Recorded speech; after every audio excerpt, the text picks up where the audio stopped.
Boa noite, todos os amigos e amigas aqui do canal. Vamos então para mais uma live, hoje com um tema relacionado à defesa, né? Eu acho que... Bom, primeiro eu vou apresentar logo, depois eu começo a falação, depois eu vou apresentar o companheiro de hoje, né? O Edilson Pinto, do Plano Brasil, né? O site especializado em defesa, né? E um querido amigo também, né? Já trabalhamos juntos aí, né, em alguns momentos aí da nossa vida. Moramos em umas cidades vizinhas, né, dois grandes municípios vizinhos aqui do interior paulista, e o Edilson é um cara que entende muito desses assuntos, né, de defesa, né, Edilson? Procuro estudar um pouquinho do tema, né, Edgar, e a gente está sempre abordando esse tipo de temas, né, em diversas outras situações. Não me considero um especialista do tema, mas sou um curioso e procuro estudar bastante sobre o tema em si. Se você não é especialista, eu não sei quem é, né? Então, aí talvez, né, assim, quem conheça o canal, quem está chegando a primeira vez, tem uma certa... Talvez, pessoal, um canal de um filósofo, né, abordando a questão da Avibraz, né? Mas, né, para quem acompanha filosofia ou lê bastante filosofia, sabe que a guerra, a defesa, e mesmo a defesa da polis, da cidade, não é algo que passou desapercebido pelos filósofos, né? Se você pega lá a República de Platão, tem ele falando lá da defesa, de quem vão ser os soldados, né? Aí você avança ali, tem Maquiavel, tem toda a questão da guerra justa ou não durante a Idade Média. Kant escreveu sobre a guerra, Rousseau escreveu sobre a guerra, o Nietzsche chegou a participar de guerra, né? Ele foi enfermeiro na Guerra Prussiana, né? O John Rawls lutou na Guerra do Pacífico, o próprio Sócrates se destacou como um grande soldado nas guerras contra os persas, né? Ele ficou famoso por conseguir ficar ali como batedor horas e horas, talvez dias, sem se deslocar do lugar onde era para ele ficar como vigia, né? Então, a guerra e a defesa, né, não é algo estranho à filosofia. Mas também é proposta desse canal a gente discutir o que antigamente chamavam de problemas brasileiros, e eu acho até um nome bem interessante, né, apesar de aí ter diferentes linhas ideológicas que usaram esse termo, então o pessoal às vezes não gosta muito, mas então de questões brasileiras, eu acho que defesa é algo que nós precisamos realmente aqui no Brasil levar muito a sério. E a indústria de defesa mais ainda, né? Porque a indústria de defesa é aquela indústria que demora décadas para se consolidar e que ela é uma indústria, o Edilson vai falar sobre isso com muito mais propriedade do que eu, ela é uma indústria que ninguém está disposto a compartilhar a tecnologia. Então, quando você desenvolve essa tecnologia, você não pode simplesmente ficar, deixar ela, né, de lado, você tem que realmente segurar aquela tecnologia e passar e manter ela e desenvolver, porque ninguém está disposto a vender tecnologia de defesa, a gente sabe disso, né? Não é verdade, Edilson? É isso mesmo. Existem componentes, né, históricas que elas são importantes de serem resgatadas em relação a esse tema, né? A tecnologia militar ela é garantia de soberania das nações, mas também é garantia de opressão sobre outras determinadas nações. Então, os tratados militares, eles sempre atuam na linha de tentar limitar as suas capacidades em relação ao desenvolvimento tecnológico, inicialmente militar e, obviamente, comercial, né? A gente, poucos anos atrás, vimos uma guerra global aqui ocorrendo em relação à tecnologia da quinta geração e sexta geração nos sistemas de informática, né? E ela é o controle pela informação, ela é o controle sobre o comércio mundial, né, de determinados ativos que são importantes. Então, as componentes econômica, política, geopolítica, elas estão completamente ligadas a isso. E a defesa é um dos braços da garantia de soberania de uma nação. Não é o único, né? Mas talvez seja o último recurso que uma nação possui para tentar conseguir impor as suas vontades e os seus desejos próprios, né, especialmente quando essa nação está sob pressão de uma nação estrangeira. E, por via de regra, esse termo não é muito bom usar, né, já me disseram que ele não é um termo muito correto de se dizer, mas, por regra, vamos dizer, as nações mais poderosas limitam o desenvolvimento tecnológico, das menos poderosas se controlam. É o tal controle da pólvora e da flecha. Qual das duas tecnologias vão te salvar num determinado conflito? Né? Então, se você pode pedir ao seu amigo de produzir pólvoras, ele não tem outra opção a não ser usar suas flechas. E isso já te coloca em certa vantagem. O mundo não começou assim, ele sempre foi assim. Então, quem assistia a Guerra do Fogo, o clássico da história, ele mostra muito bem qual que é o conhecimento, o poder de se ter na mão algo de tecnologia que lhe faz diferente, e não é diferente aqui. Nosso país é uma nação bastante importante no cenário mundial, por uma série de fatores que o colocam numa condição especial. Algumas nações, elas... Boa noite, Paulo. Seja bem-vindo, o colega Paulo aqui, também professor de História, está presente aqui com a gente, o Edgar. E depois nós podemos falar um pouquinho sobre o professor Paulo também, sobre algumas coisas interessantes aqui que a gente deveria puxar um gancho aqui. Mas, voltando à questão do poder tecnológico, ele é muito importante para qualquer nação. Né? Me dá um frio na espinha quando às vezes a gente ouve dizer que o Brasil é um país que vai ser o celeiro do mundo no futuro. Eu acho isso fantástico. Maurício Jordão também, boa noite. Mas eu identifico que a tecnologia é o único caminho do qual o país pode se desenvolver. E para esse processo, é um processo lento, gradual, e tem que ser continuado. Não adianta você ter uma iniciativa de desenvolvimento tecnológico simplesmente por desejo e vontade. Ele tem que ser um projeto estratégico de nação. E o que nós vamos falar um pouco sobre a Avibraz vai muito nesse sentido, porque assim como outras indústrias do setor de defesa do Brasil, essas empresas elas sofrem com algumas nuances do nosso histórico.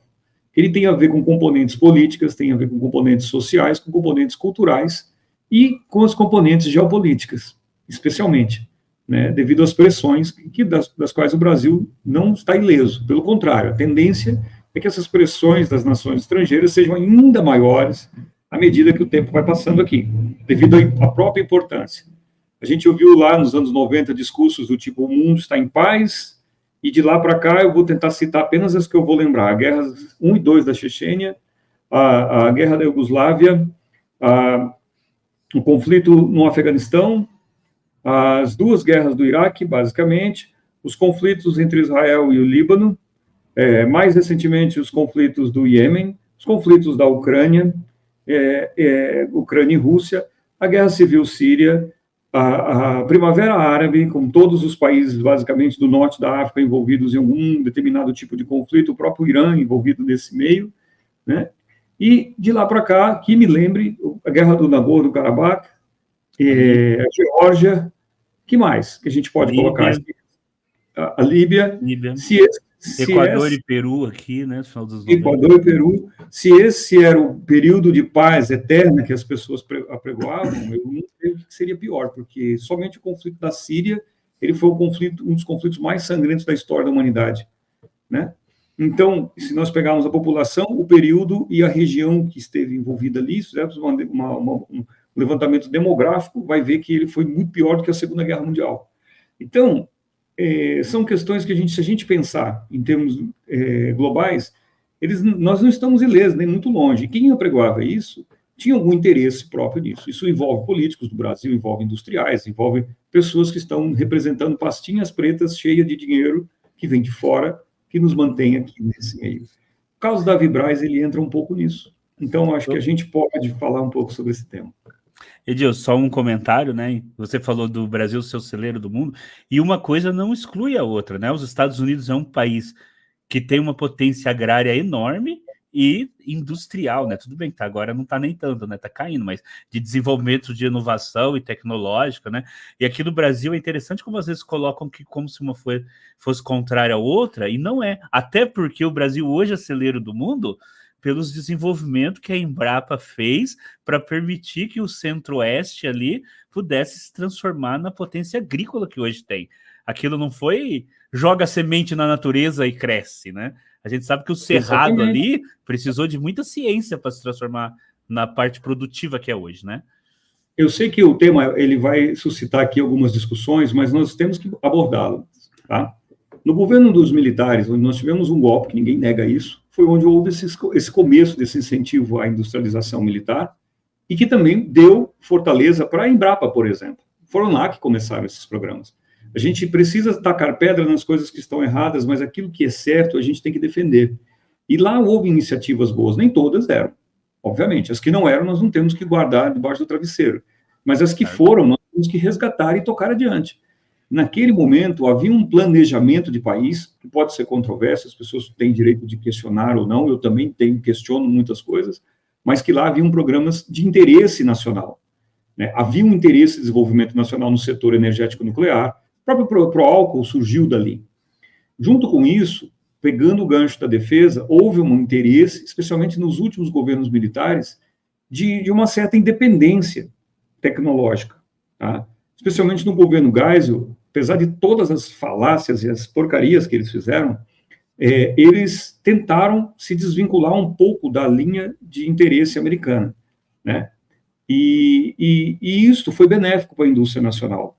O Brasil desenvolveu-se em vários setores e, concomitantemente, tiveram vários programas. Nosso programa de submarino nuclear, basicamente, vem ali dos finais dos governos militares. Nosso programa de mísseis e foguetes. O nosso programa nuclear, que tinha o objetivo, sim, de desenvolver armas atômicas, apesar de as pessoas gostarem de passar um verniz, enfim, dizer que o Brasil é um país pacífico, que só tem pessoas que nunca assaltaram as outras em Copacabana, nunca tivemos um problema de guerrilhas e tudo mais, de todos os tipos, e assaltos a banco, e a carretas, e transporte e tudo mais, que o Brasil é perfeito para certas pessoas, e não é. O Brasil é uma nação como qualquer uma outra, e que ele tem seus objetivos próprios, e ele precisa se desenvolver em todos os setores, como você bem colocou. A agricultura é importante? Muito. Nós temos condições de sermos um celeiro, mas temos também condições de sermos um celeiro de diversas áreas tecnológicas, das quais nós estamos sentados sobre minas de minérios muito importantes para o resto do planeta, e que nós deveríamos saber explorar. A linha de semicondutores é uma delas. Não tem por que uma ilha no meio do Pacífico ser o polo mundial de desenvolvimento tecnológico de microchips. Não que ela não seja, e, obviamente, parabéns para eles, mas isto era uma capacidade que nós deveríamos ter, já que nós estamos sentados sobre a grande maioria dos materiais que são necessários para aquela tecnologia ser desenvolvida. Não faz sentido nós exportarmos aqui em porão de navio como lastro e chegar na China e ser manufaturado para depois ser produzido o microchip em Taiwan. Isto é absurdo. Isso é um absurdo. E o setor de defesa... Num país como o nosso, que precisa tanto de desenvolvimento e de emprego e de geração, e a gente está mandando in natura, né, para Taiwan, para a China, e comprando por centenas de vezes o valor agregado, que deixa tudo esse prejuízo, né, que a gente tem.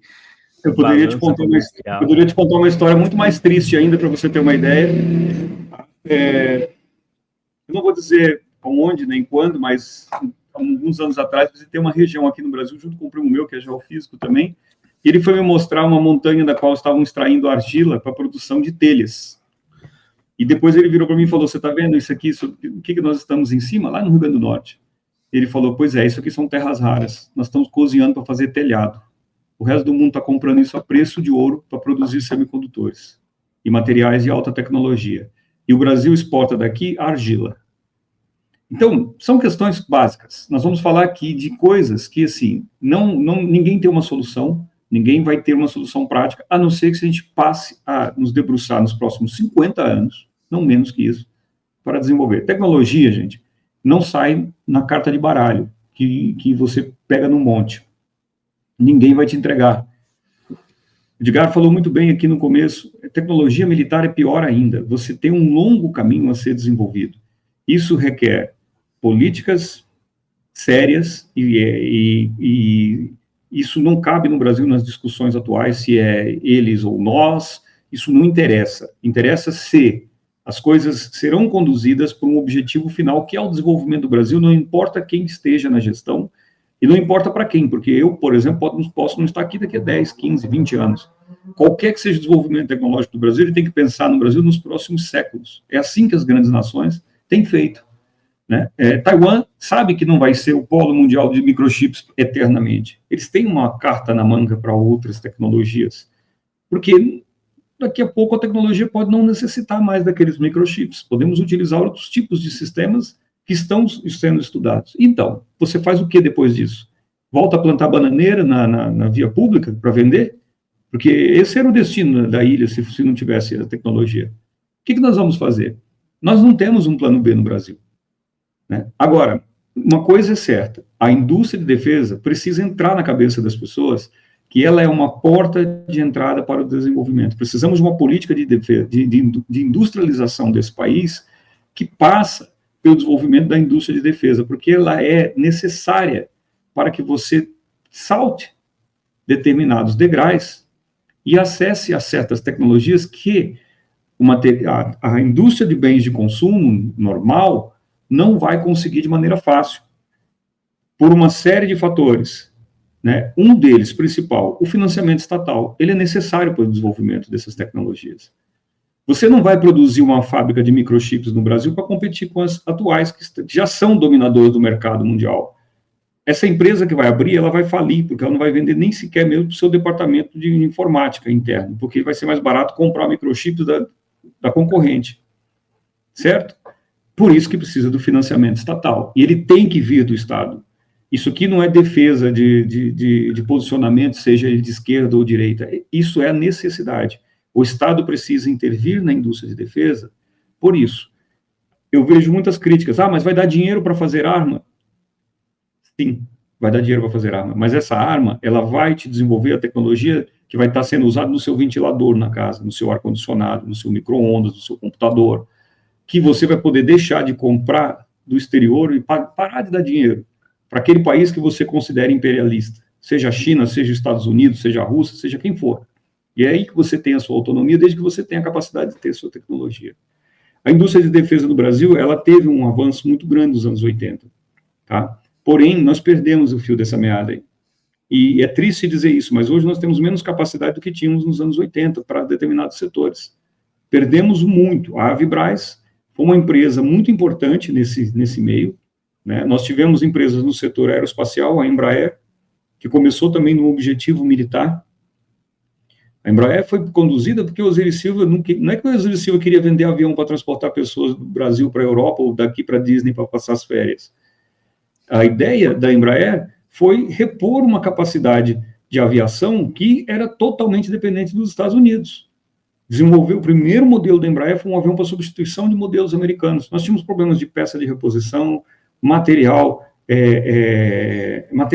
antigo, material problemático. Meu pai, militar da Força Aérea, voava em aviões, que até eu falo para ele que eu falo para ele assim, querendo sobrevivente da Segunda Guerra Mundial, porque ele voava o Catalina, em 1980, né? E o Catalina foi um avião russo, comprado por uma empresa, né? Se não me engano, ele era russo, ou ele chegou a ser produzido na Rússia, eu já não lembro bem, a idade também está falhando. E que ele sobreviveu à Segunda Guerra Mundial e foi um avião muito importante para o Brasil, no norte do Brasil, mas que nós não tínhamos nada que pudesse substituir o Catalina, até que surge uma empresa nacional que tem capacidade de fazer aviões que hoje exporta para o mundo inteiro.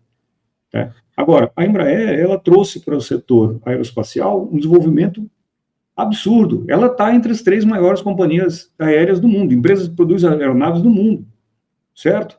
E ela é importante para o setor, com todas as suas deficiências, problemas que tem. Não pense que a Boeing é perfeita, que a Airbus é perfeita, que a Kraik, que era a russa, chinesa, que já não existe mais, agora voltou a ser Comac e Liuxin, separadas, eles não têm problemas, eles têm. Só que eles mantêm as suas indústrias, porque elas precisam disso, isso é necessário. Né, Edgar? Não sei se eu me estendi muito aqui nesse ponto aqui, para a gente falar sobre a indústria. Esse ponto me interessa muito também, né? Você sabe que eu também sou um defensor do desenvolvimento industrial, né? Inclusive aqui no canal tem vídeos sobre a Ceitec, sobre a questão do desenvolvimento dos semicondutores aqui no Brasil, que é uma questão que eu defendo também, né? Tem que ter, né? E essa questão da indústria bélica, a indústria de defesa, digamos assim, em lugar nenhum do mundo ela é uma indústria que...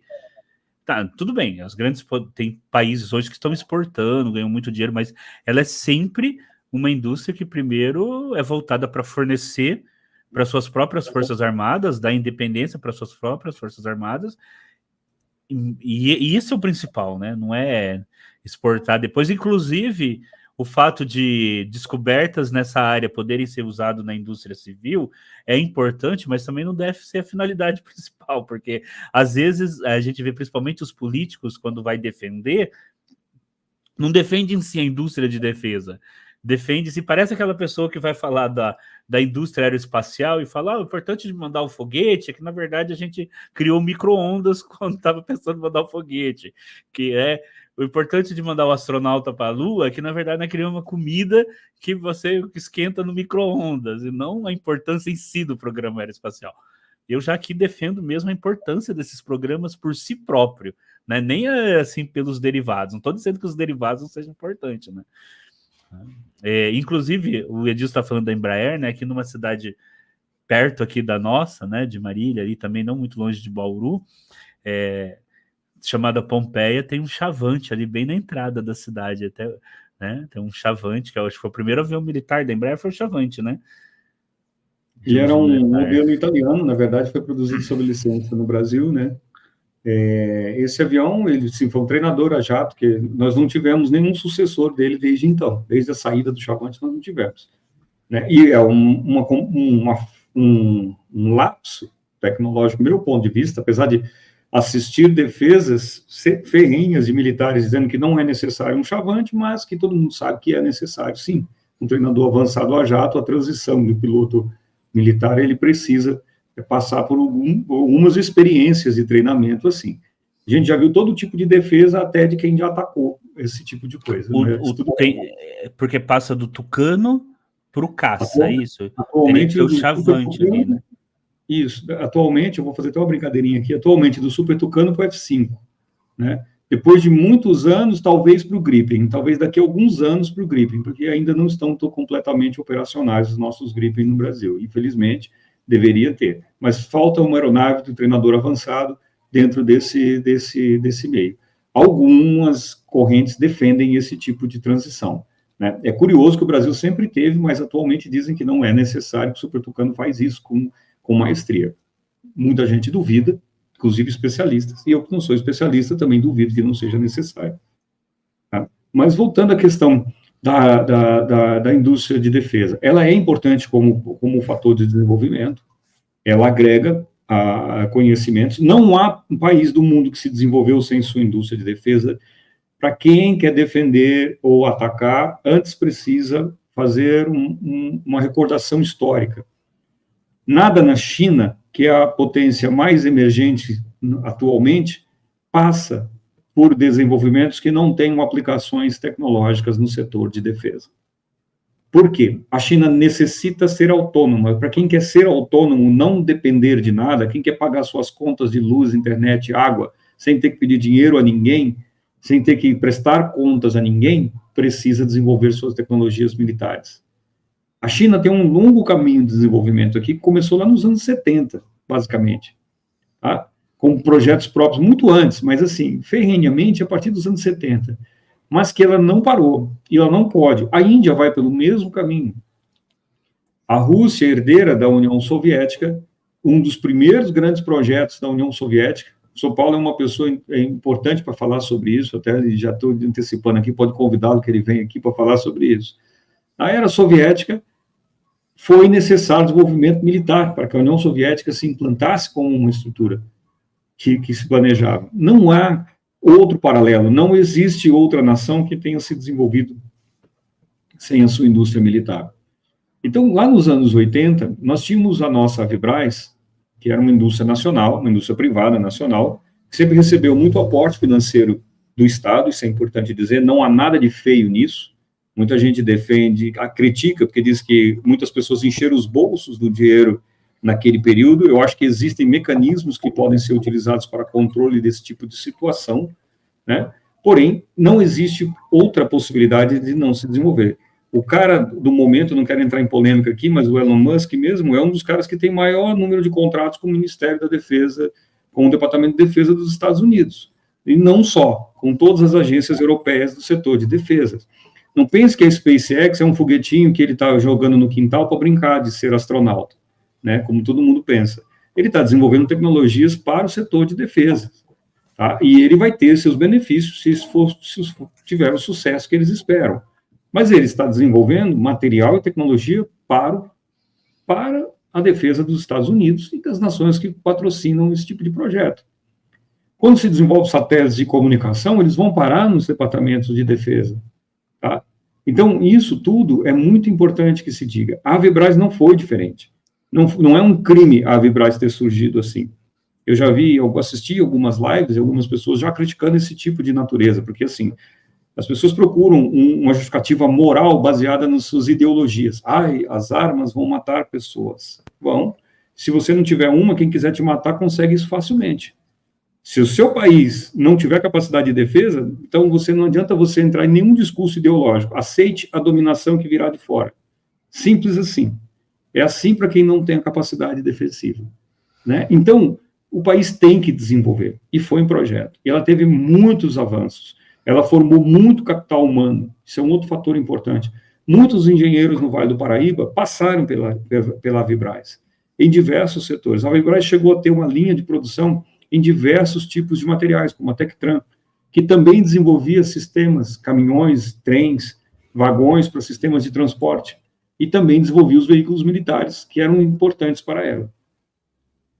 Isto é um setor, por exemplo, um spin-off da tecnologia, que a gente estava falando aqui, que pode virar um micro-ondas, né? Vamos usar o sistema do micro-ondas aqui, mas ele poderia virar um micro-ondas da tecnologia, né? Então, essa tecnologia ela foi importante lá nos anos 80, nos anos 90, ainda se teve.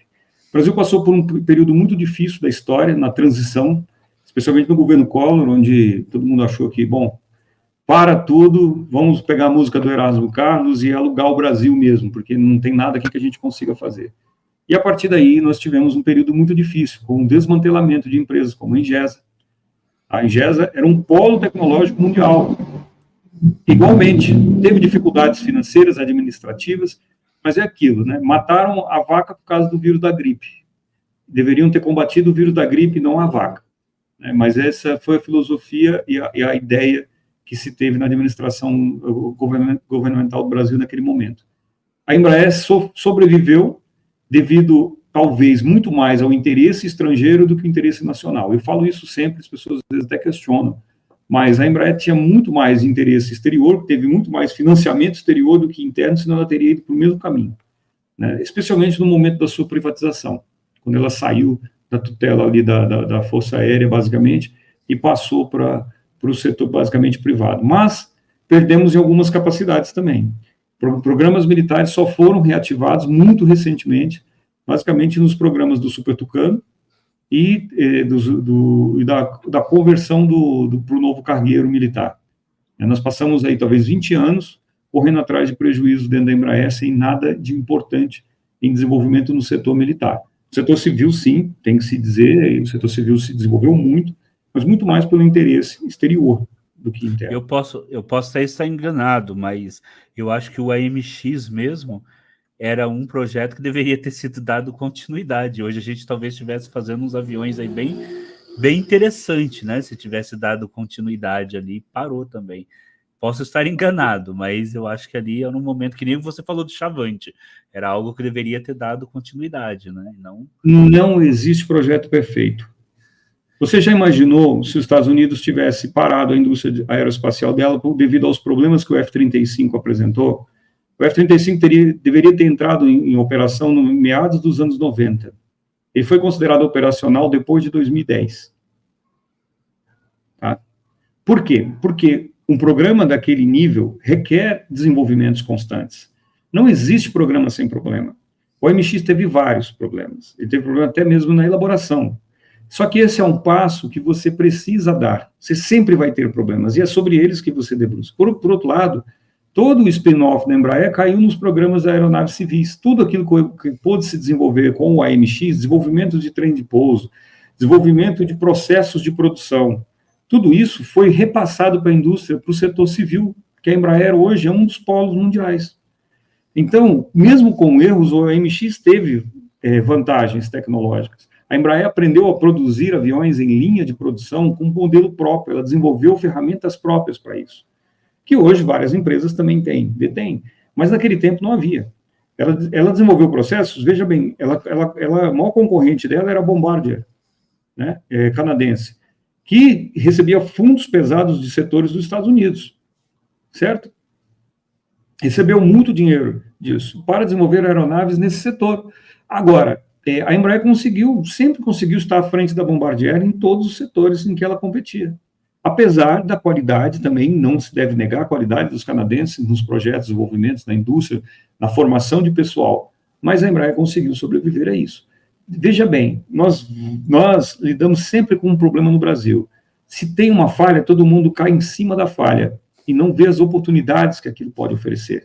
O setor de defesa do Brasil precisa rever esse tipo de pensamento, porque os erros dos projetos são comuns, eles são necessários. Tá? As evoluções partem em cima dessas necessidades. Isso é comum no setor tecnológico. Oi, Edilson, só para a gente falar lá ali da Avibras, assim, a Avibras, você tem o sistema Astros, né? Que é um sucesso, né? Inclusive de exportações, né? Ele foi bastante exportado, acho que já lá nos anos 80 foi exportado para o Iraque, né? Ali, o pessoal Iraque e Arábia Saudita.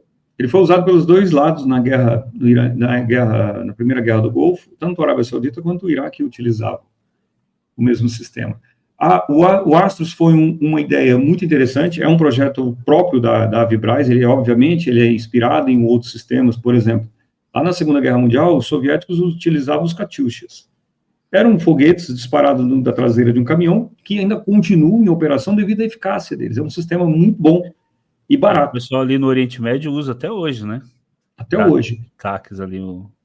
O Astros, ele foi um desenvolvimento muito interessante. Ele foi um projeto modular que pode disparar diversos tipos de sistemas de foguetes de vários alcances, de 30, 40, 60, 80, e inclusive recentemente eles testaram um foguete, se eu não estou enganado, para 150 quilômetros de alcance. Veja como isso é importante. O grande fator diferenciador da guerra da Ucrânia, até o período em que a Rússia corria para debaixo dos viadutos para se proteger e passou a atacar o exército ucraniano com eficácia, se deu devido ao emprego contundente da artilharia russa.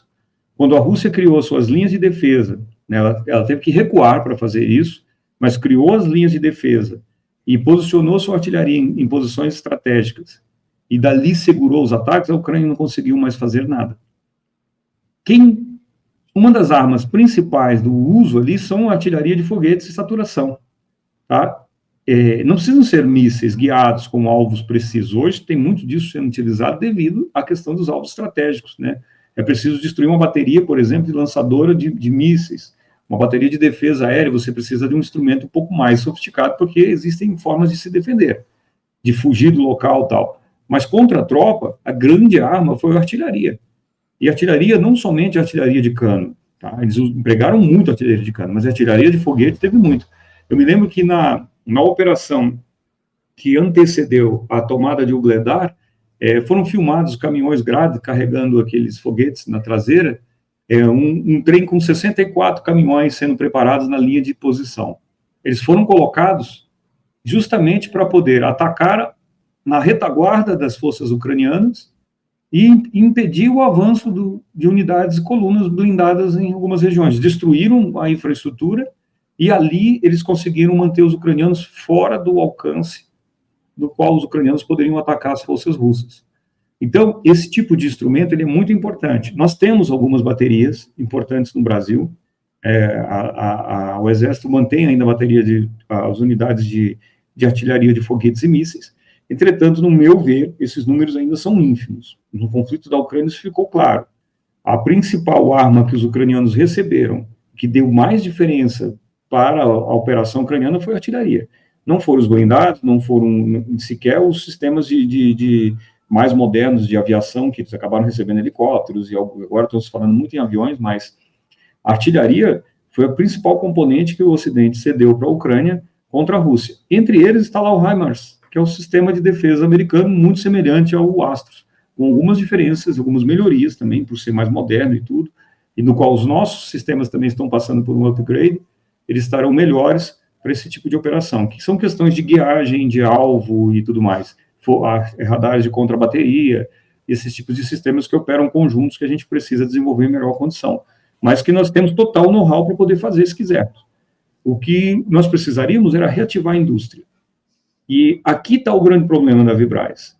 Como que a Vibraz pode desenvolver tecnologias, como ela já desenvolveu de mísseis guiados por fibra ótica, que teriam aplicações como armas anticarro, como mísseis de longo alcance, inclusive o míssil de cruzeiro, que é um projeto do Exército Brasileiro, do CETEX, que a Vibraz abarcou, mas que, sem um aporte financeiro estatal credível, não tem como sair de onde está.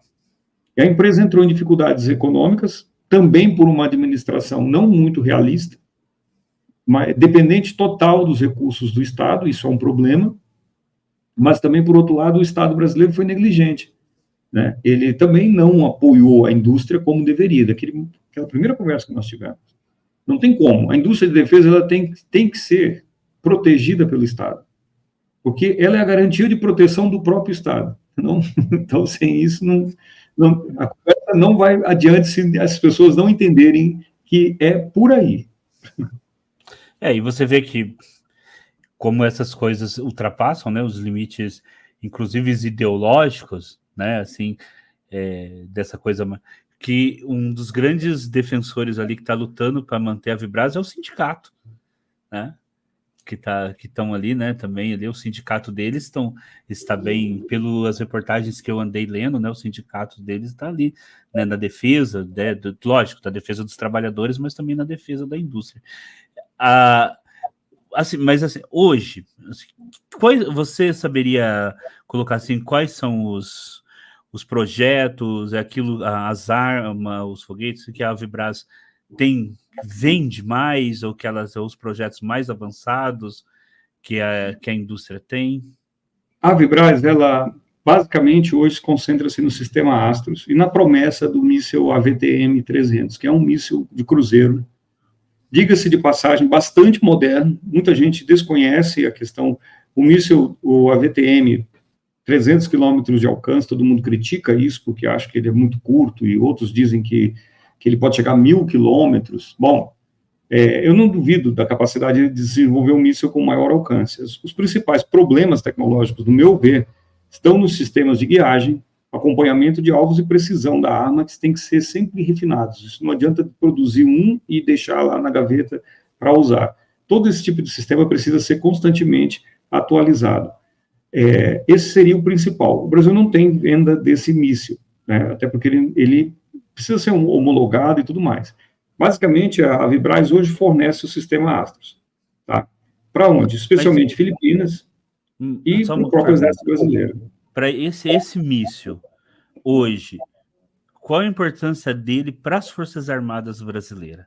Assim, porque lembra que esse canal não é um canal que todo mundo que vem aqui é da parte militar, né? Que a gente tem bastante professor, filósofo, assim. Qual que é a importância dele para a defesa brasileira hoje? Ter um míssil como esse?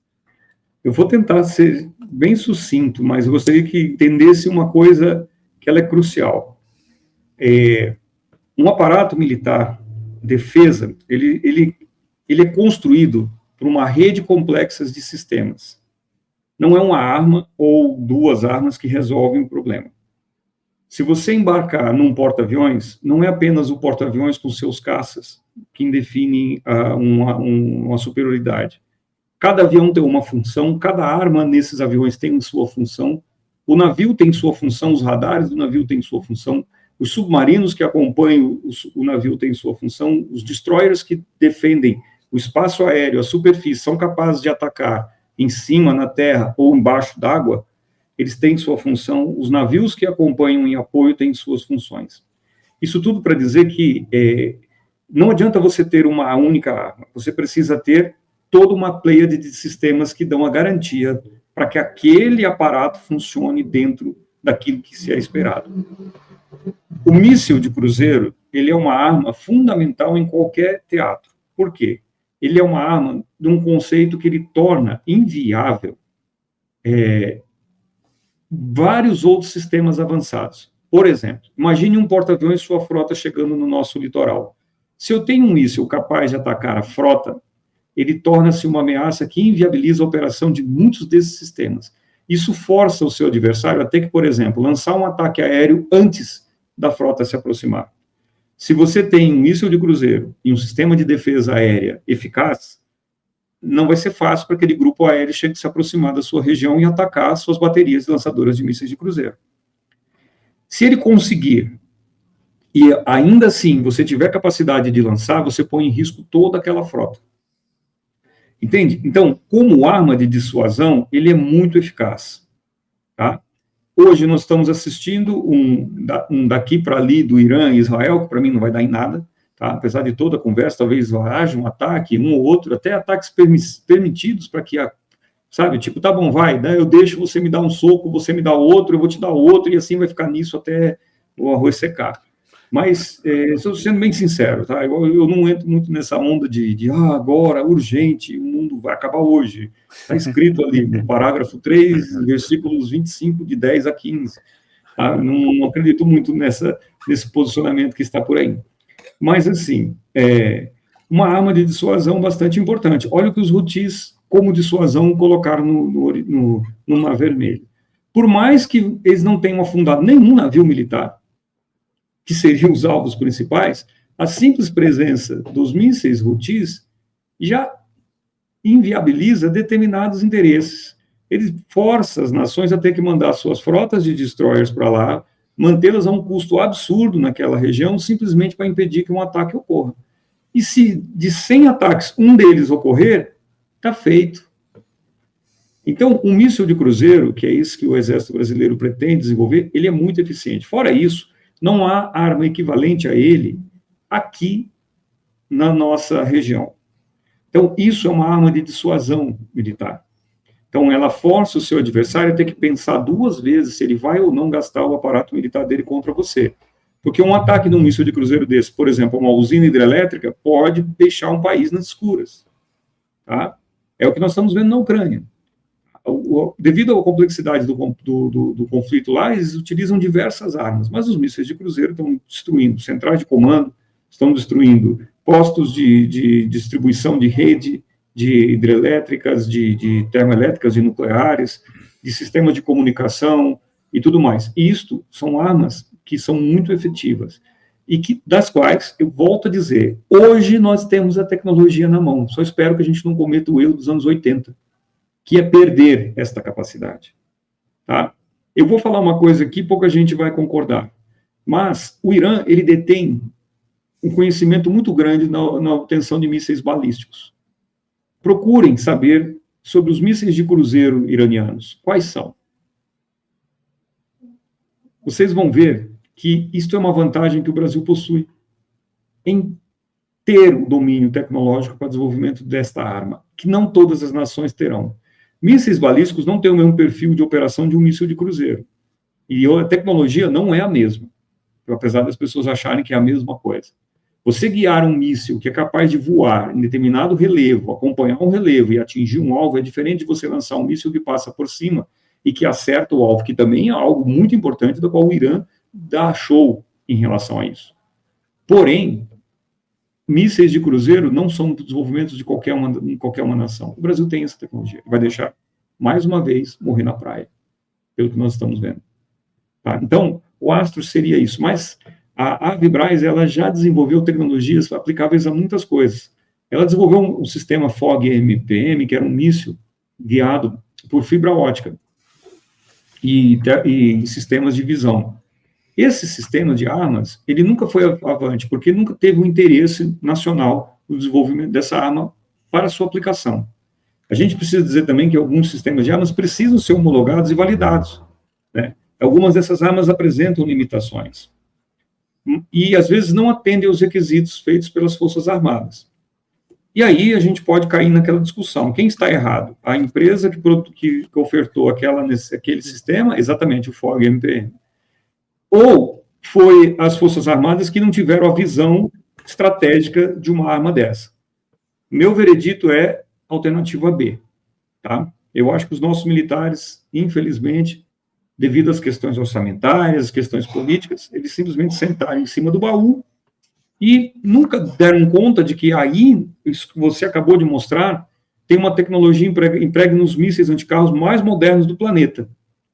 E nós não temos sequer um míssil nessa geração. O mais perto que nós chegamos disso é um míssil de segunda ou terceira geração, e os mísseis de quinta geração já utilizam esse tipo de tecnologia. Tá? E esse é um projeto natimorto da Avibraz, que nunca foi adiante, por não haver interesse nacional e não ser colocado em prática um projeto que o tornasse viável. E aí eu pergunto, uma arma dessa não pode ser utilizada, poderia ser disparada de helicóptero? Quais dos nossos helicópteros estão equipados com mísseis anticarro? Nenhum. O último que tinha foi engavetado. O Mi-35, que teoricamente veio com mísseis russos, foi para o plástico, está guardadinho lá dentro.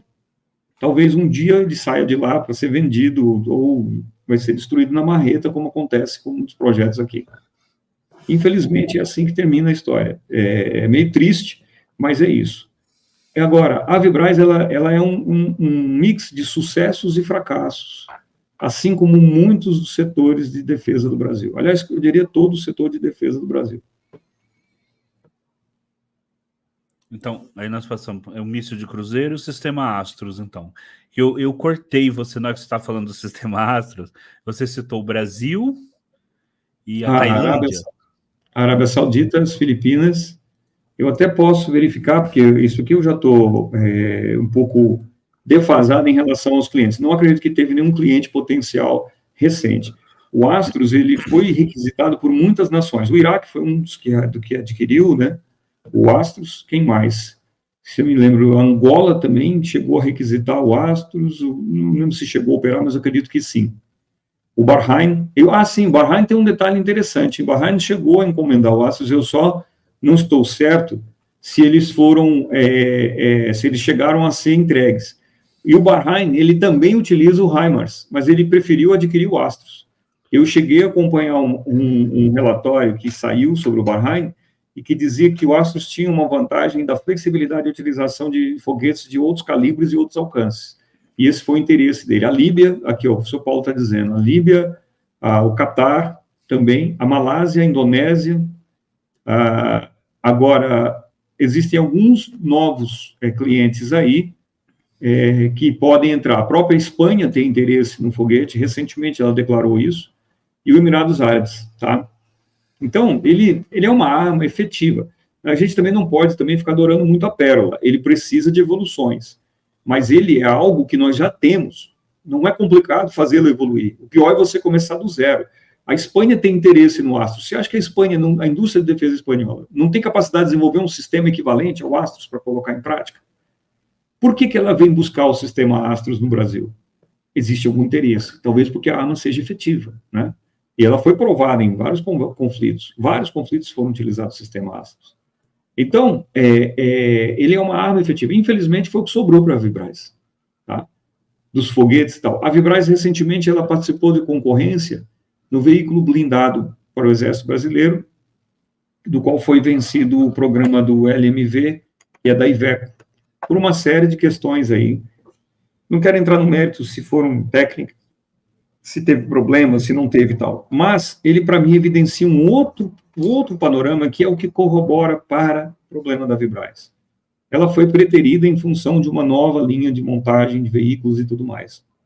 Eu não sei até que ponto é possível o Estado brasileiro também dar preferência para a indústria nacional dentro de um programa como esse. Porque, por que não uma joint venture entre a Iveco e a Avibraz? Não seria possível?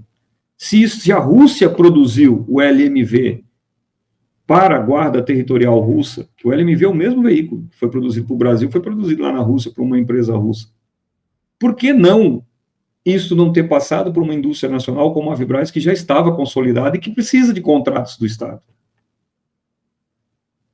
Essa é a minha crítica pessoal. Por que não?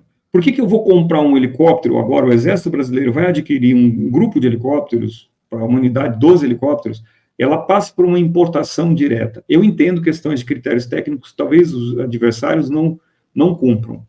Mas, se você vai na Coreia do Sul, eles desenvolveram um helicóptero a partir do projeto do Puma. Eles colocaram o que eles queriam no helicóptero, a Eurocopter, o atual Airbus, cedeu e colaborou no projeto de desenvolvimento, e a Coreia do Sul tem seu próprio helicóptero produzido pela indústria nacional. Diferentemente do que aconteceu aqui na Elibraz, que é um crime nacional. O Estado brasileiro foi lá, pagou mais caro para ter o know-how do desenvolvimento do helicóptero, o HX Brasil, que é o Caracal. Alguns anos depois, a França vem e compra de volta a Elibraz. Ou seja, eu chego para você e falo assim, Edgar, eu preciso de um apoio seu para escrever um livro, tá? E, assim, eu vou te pagar R$ 500 para você me ajudar a escrever o livro. A partir do momento que eu te pago para você escrever o livro, junto comigo, você vai lá e compra a editora, e os R$ 500 que eu investi foram todos para você, não fica nada para mim. Eu saio zero, eu desenvolvo o livro com você e você compra todos os direitos e leva embora a indústria para você. Foi isso que aconteceu agora com a Elibraz. Então, são erros que eles passam também. Eu ouço muito a crítica a falar sobre a administração da Vibraz, que eu também concordo que tem muitos problemas. Mas o Estado brasileiro é o principal culpado por não perceber que a indústria de defesa é necessária e que ele tem que ter mecanismos para poder controlar esse tipo de situação. Qualquer um poderia ter vindo aqui e levado a Vibraz. Aí tem um comentário aqui, né, de um Lucas. Boa noite, Lucas. Falando aqui, ele acredita que as condições, né, que a Vibraz não teria condições de entregar, né, absolutamente nada. Que a crise lá vem de muito tempo. Ninguém vai querer parceria com uma das partes endividadas. Eu acredito nisso também. Boa noite aí, Lucas. Eu também acredito muito nisso, porque a situação é muito crítica e ela não é de agora. Ela não é uma questão administrativa puramente agora, como mas falar. É por isso a importância do que você falou, né? Do Estado dar o aporte, né? Porque se o Estado dá o aporte, aí é com o Estado, né? E o Estado, geralmente as empresas gostam de fazer parcerias tendo o Estado envolvido, porque não há perda, né? Dificilmente há. O mais próximo disso, que eu gosto de ressaltar, um programa bem interessante que nós temos, foi o programa dos submarinos. Só espero que ele também não morra na praia. Mas ele teve todos os também, eu gostaria de ver esse submarino de propulsão nuclear, porque eu acompanho essa história desde quando eu era adolescente, ali nos anos 90, e colecionava recorte de jornal numa pastinha, que eu tô vendo esse submarino de... Eu já tenho filho adolescente e eu não vi esse submarino sair ainda. Provavelmente nós não vamos ver, mas tudo bem, eu não quero me decepcionar. Eu só gostaria que esse programa fosse adiante, porque ele tem algumas questões que são interessantes. Questões de salvaguardas tecnológicas, questões que envolvem o setor produtivo, que não adianta também você querer desenvolver determinada tecnologia ou comprar determinada tecnologia sem ter um know-how interno, sem ter pessoas preparadas para isso. Né? E toda essa gama de coisas, elas precisam andar como um relógio, uma engrenagem. Você forma pessoas, essas pessoas são capacitadas, você tem um setor que vai produzir com a capacidade industrial de produção, e você tem que ter o cliente. Quem é o principal cliente? É o próprio Estado. Não tem como não ser. O Estado vai bancar o desenvolvimento e vai ser o comprador principal, porque para ele é interessante. Tá? E quando eu falo Estado, não é o governo. As pessoas confundem no Brasil governo e Estado. Então, eles acham que, por exemplo, o atual governo tem interesse. Não me interessa se ele tem interesse. Eu quero saber se esse interesse vai prevalecer depois do atual governo. Porque senão não adianta nada. A gente começar agora um projeto e daqui a 4 anos porque temos eleição. Quer dizer, pode surgir uma guerra daqui a 1 ano ou daqui a 100 anos e nós vamos estar à mercê de qual governo estará naquele momento, se deu continuidade ou não. Esse é um grande problema.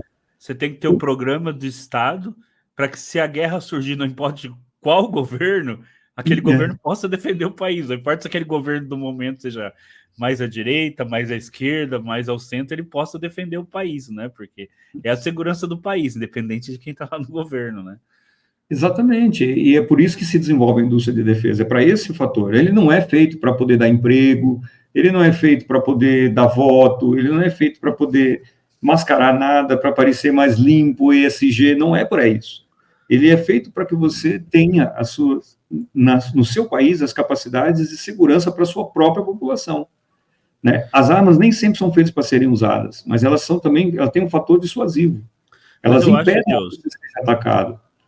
Desculpa te interromper, mas eu acho que essa ideia, esse mito que se passa para o brasileiro de que nós estamos incolume, que guerras nunca vão chegar aqui, né? E que relativamente a partir de 1945, né, com a Segunda Guerra Mundial, se a gente deixar de fora as questões de política interna, o Brasil não teve realmente... Teve o problema da Guerra das Lagostas, ali em 62, né, 63, quase teve ali um embate com a França, teve ali a questão de um avião na época da Guerra das Malvinas, né, que entrou no espaço aéreo brasileiro, mas fora essas coisinhas, o Brasil realmente não teve grandes problemas externos, não teve guerra ali. A última guerra foi realmente a Segunda Guerra Mundial. E as outras guerras nossas foi no século XIX. Acho que isso faz com que a população brasileira se desinteresse do tema, né?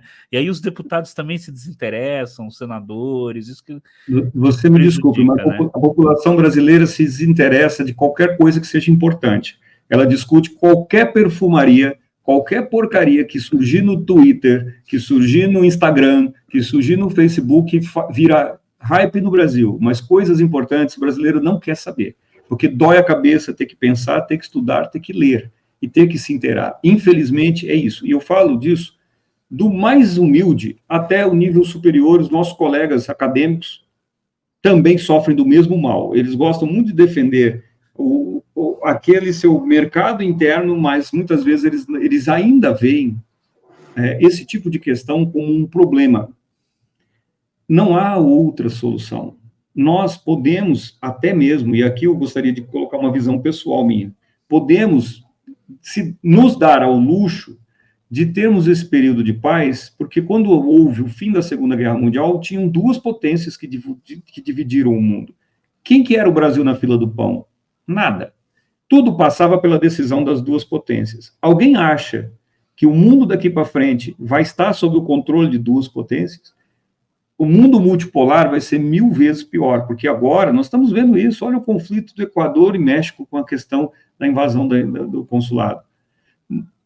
Isso jamais aconteceria tempos atrás, porque haveria retaliações de grandes potências se isso chegasse a um problema de comprometer a questões geopolíticas mundiais. Daqui para frente, o mundo vai ver conflitos internos estourando, vizinho contra vizinho. Né? Tira a polícia de uma cidade e veja o que acontece. Todo mundo, obviamente, eu não defendo que era legal o tempo da Guerra Fria, porque nós estávamos sob a tutela dos Estados Unidos e do outro lado da União Soviética. Não estou falando isso. Eu estou dizendo que, apesar de tudo, quando os dois cães grandes dominavam o canil, os outros não latiam. Agora todos vão latir. E, mais do que nunca, nós temos que estar preparados para isso. Por exemplo, o conflito no hemisfério sul, da Guerra das Malvinas, com todo o apoio que os Estados Unidos deu para a Inglaterra, ele, de certa forma, limitou o alcance do braço britânico aqui. Ele não permitiu que determinadas coisas acontecessem, nem mesmo que os britânicos fizessem. Tomem a ilha e não cheguem a 200 quilômetros do litoral. Apesar de ter operações dentro do Chile, que chegaram a ocorrer, e que colocaram em risco, inclusive, o apoio americano aos britânicos. Isso chegou a acontecer. Hoje, nós podemos dar essa garantia? Não. O mundo multipolar tem esse desafio. E eu não estou dizendo que eu não quero, eu estou dizendo que esse é um desafio. E qual o posicionamento e capacidade do Brasil de se impor nessa condição? De novo, estamos perdendo a nossa indústria de defesa. Pior ainda. Estaremos numa condição ainda pior do que nós tínhamos nos anos 80, que ainda assim tínhamos que beijar a mão de certas potências. Agora, né, não temos outra opção, nós vamos ter que beijar mesmo, porque sequer temos alguma coisa para poder dizer, não, aqui você não pisa. Não temos essa condição. E é por isso que a indústria de defesa precisa ser reativada. precisa reiniciar.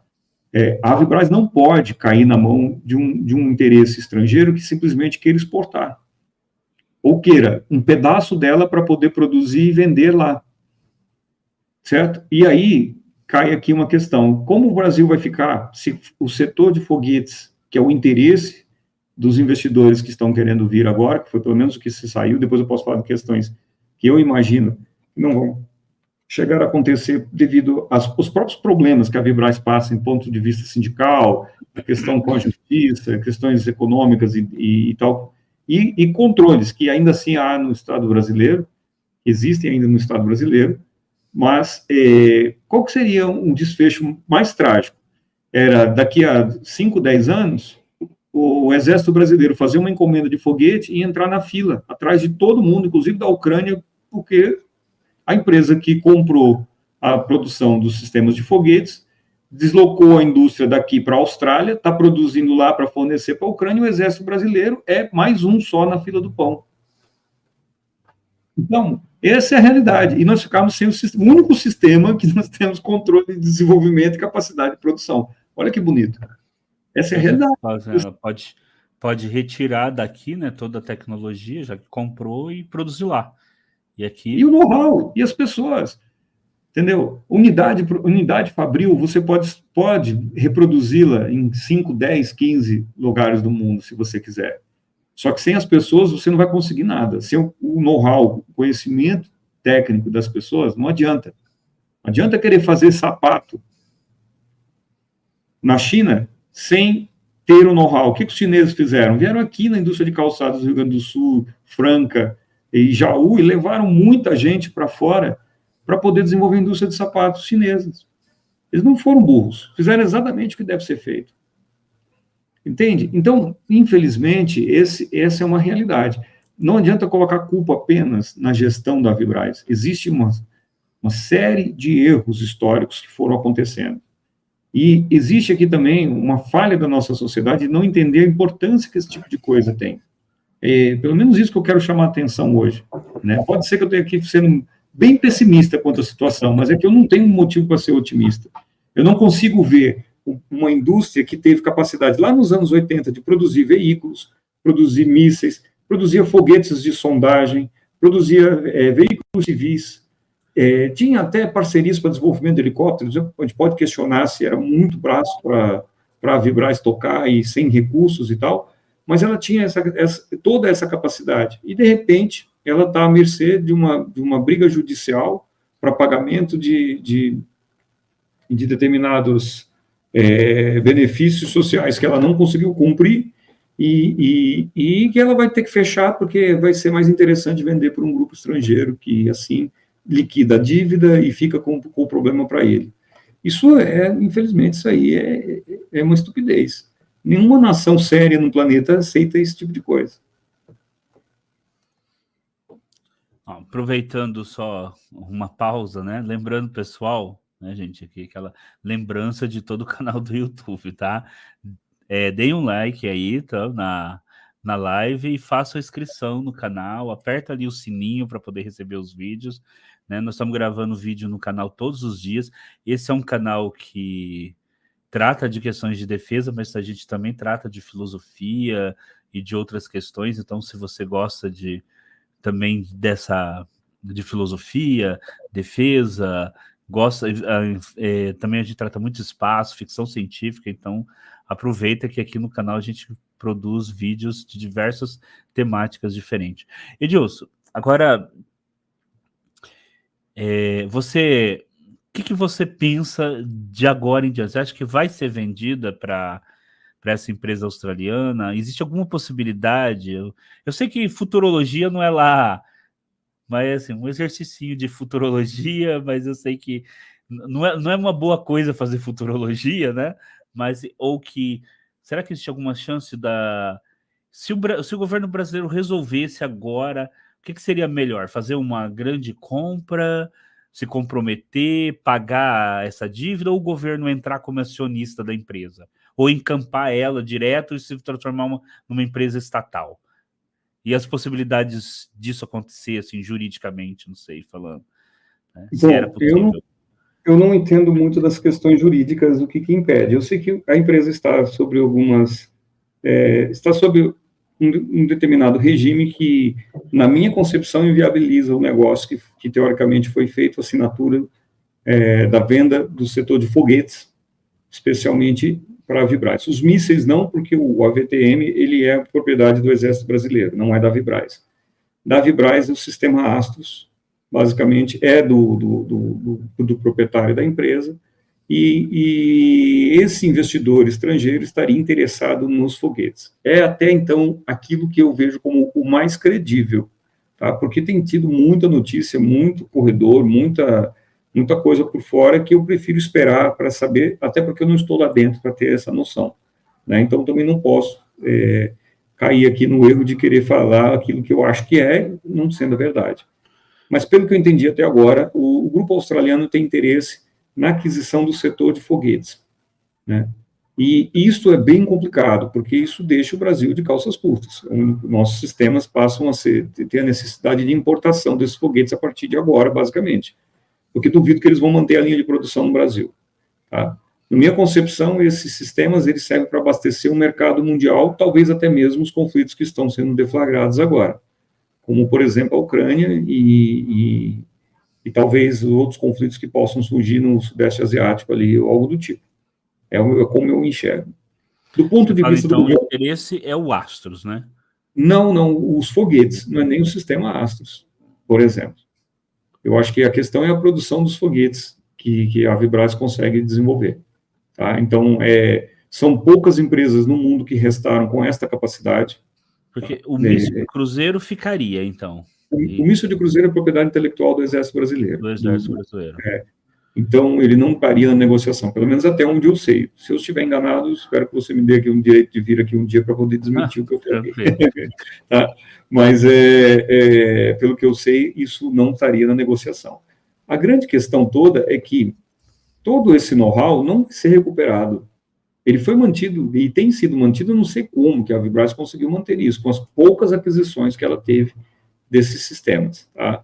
E da descontinuidade dos programas, né?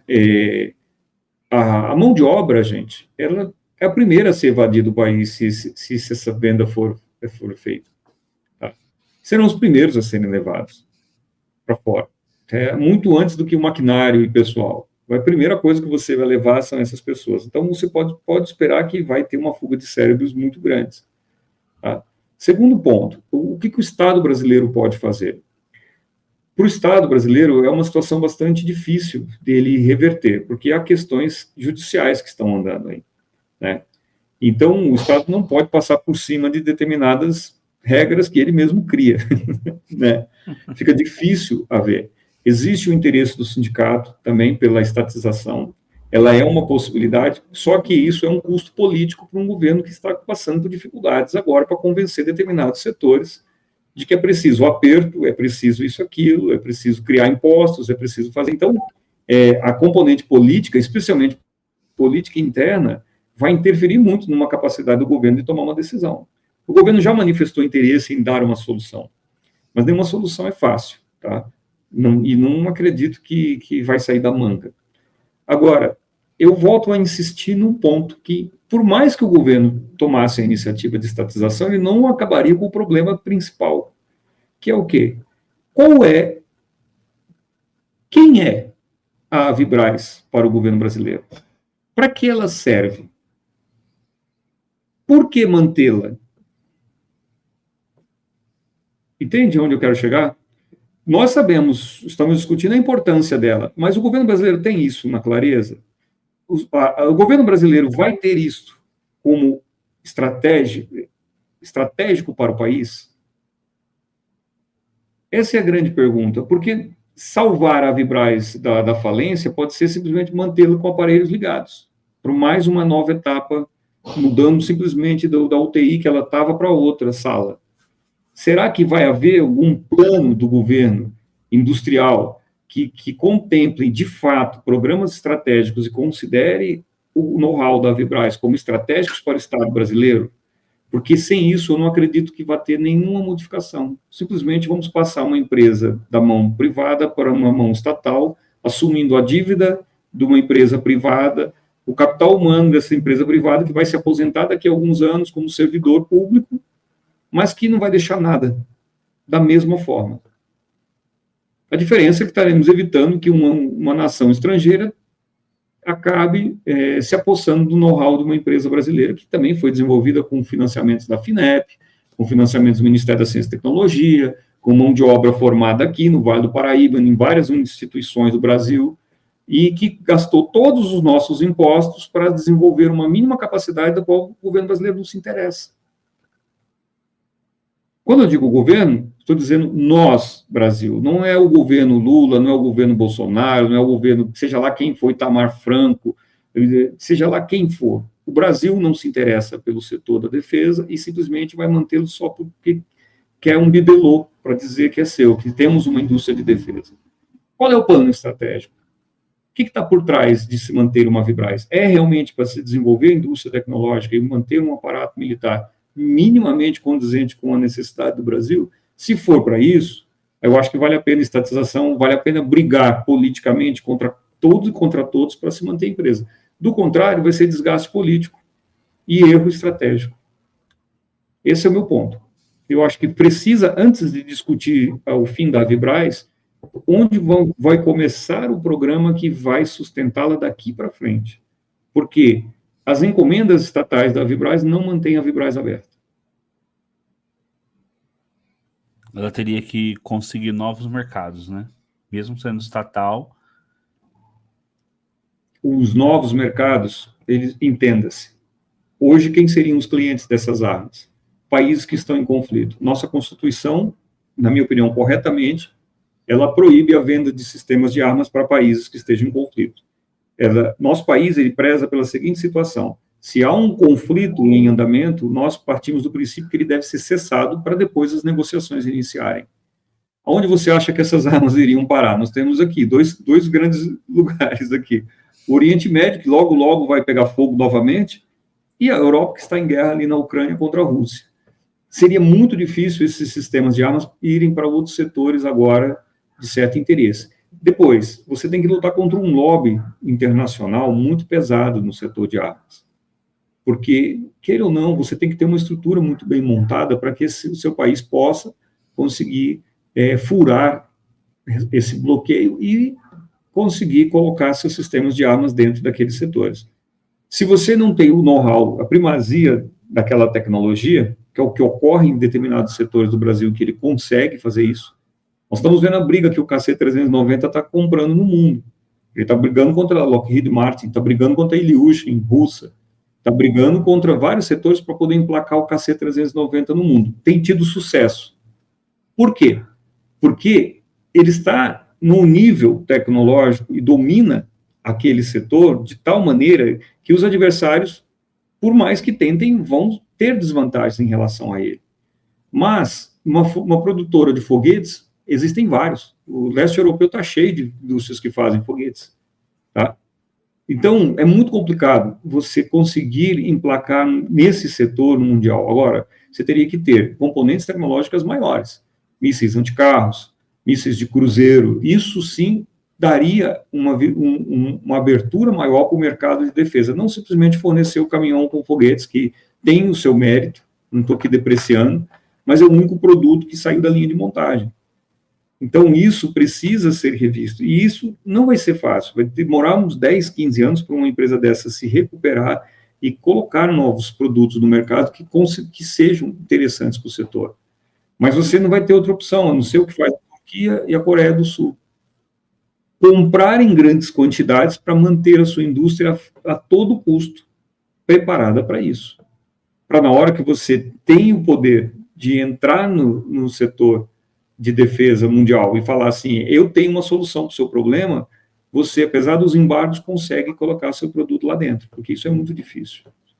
Tá? Então, essa questão do é fácil vender, não é bem verdade. O MX não foi um sucesso nem mesmo na América do Sul.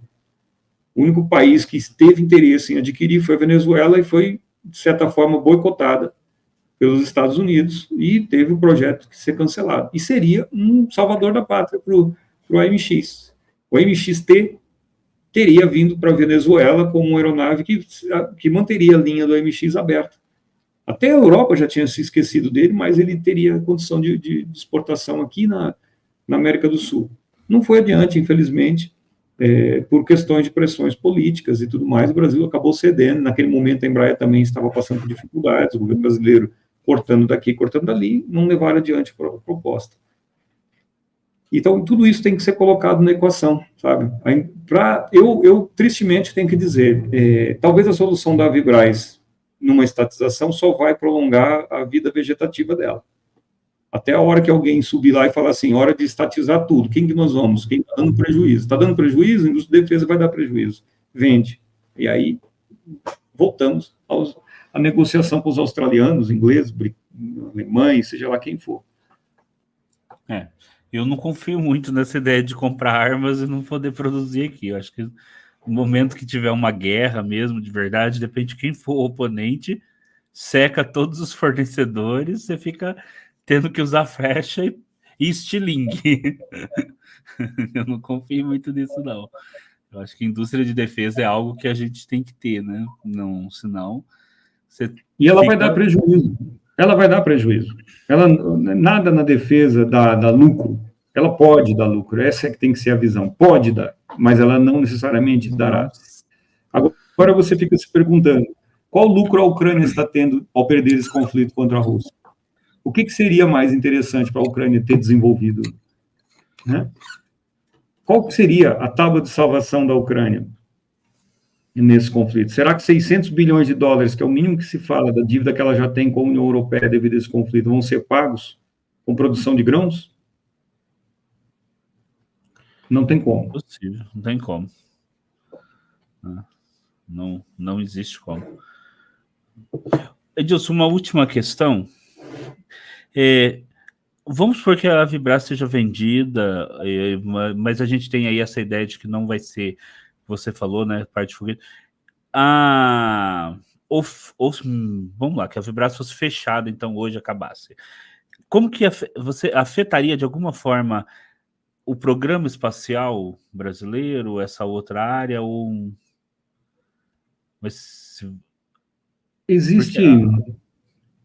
Existe, na minha visão,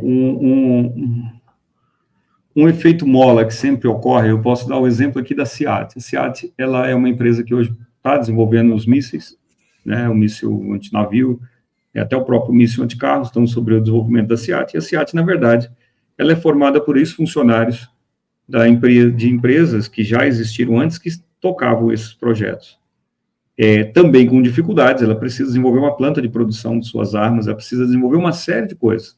Mas ela foi uma iniciativa que partiu dos próprios funcionários de tentar salvar o setor da qual eles foram preparados.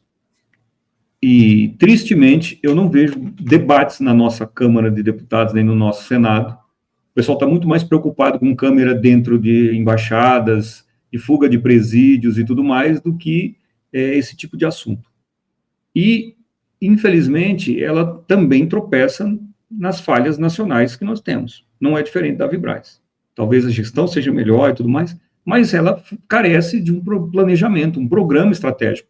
Imagina você desenvolver uma empresa que vai fazer trilhos de trem, se o governo sequer tem nenhum programa e nenhum interesse de aprovar 1 metro quadrado de ferrovia no país. Não tem como. Então, você vai morrer. Você vai produzir trilho de trem, estocar até onde acabar a sua capacidade produtiva, o seu dinheiro, e vai ficar esperando um comprador ali. É o máximo que você pode fazer. É o que está acontecendo no setor de defesa, sem um planejamento estratégico, longo prazo. Quando eu falo longo prazo, é assim, bom, vamos lá, vamos colocar o dinheiro na Avibraz. O que eu quero? Eu quero um programa de desenvolvimento de mísseis. Quais? Eu quero toda a cadeia de mísseis. Eu quero um míssil anticarro, eu quero um míssil de defesa aérea curto, um de médio, um de longo alcance, um míssil de ataque naval, um míssil de cruzeiro, quem sabe até um míssil balístico. Não precisa ser nuclear. Quem que vai fazer isso? Nós precisamos de uma indústria, de um setor que faça isso. Quais empresas eu preciso desenvolver para chegar a esse nível? Qual é o primeiro passo que eu preciso dar? E será que eu preciso dominar os sistemas de controle dessas armas? Eu preciso dominar satélites para a coordenação disso? Eu preciso dominar radares? Eu preciso dominar veículos?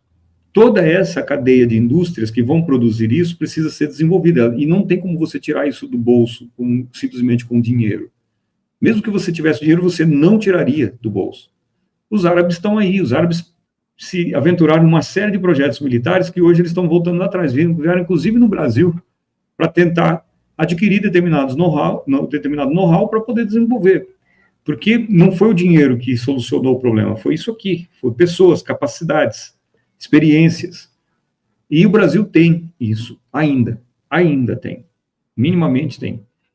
E o que está acontecendo? Você precisa ter este planejamento estratégico muito bem determinado. Tá? Nós temos capacidade de fazer? Precisamos urgentemente discutir isso. Eu não vejo essa discussão sendo tocada no setor político. Não vejo. E aqui eu coloco todos, esquerda e direita. Existe um interesse do desenvolvimento militar no Brasil. Para a defesa, sim. De que forma? Para quando? Como? Dá para alinhar tudo isso? Nós temos agências para tudo isso. Só que não existe uma coordenação, não existe um objetivo principal. Isso envolve desde os militares a todos os outros setores. Precisa-se criar esse mecanismo, ele tem que começar de algum ponto. E eu sou muito realista também de dizer que não adianta eu falar para você que daqui a 15 anos nós vamos ter tudo isso certinho se alguém tiver boa intenção agora. Não vai ser assim. Você tem uma série de caminhos para passar e problemas externos. Você vai sofrer pressões externas. Então, é preciso começar. E a primeira coisa a discutir é tirar isso. Né? Como que nós vamos ser afetados? Vamos ser diretamente afetados.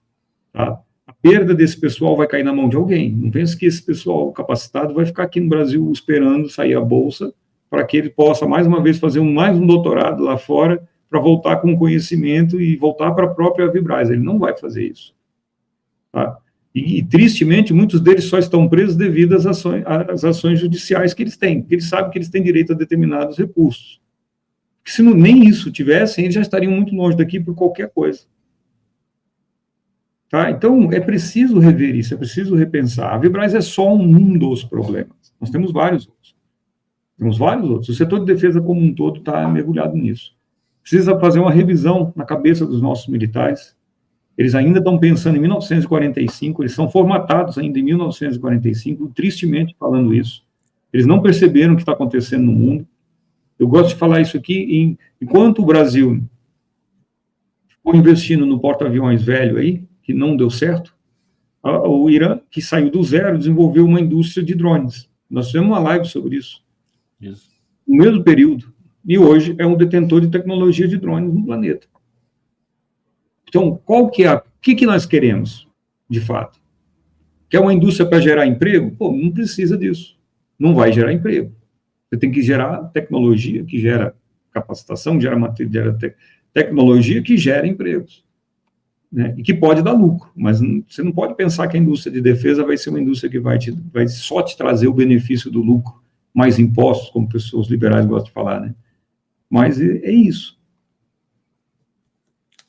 Tá bom.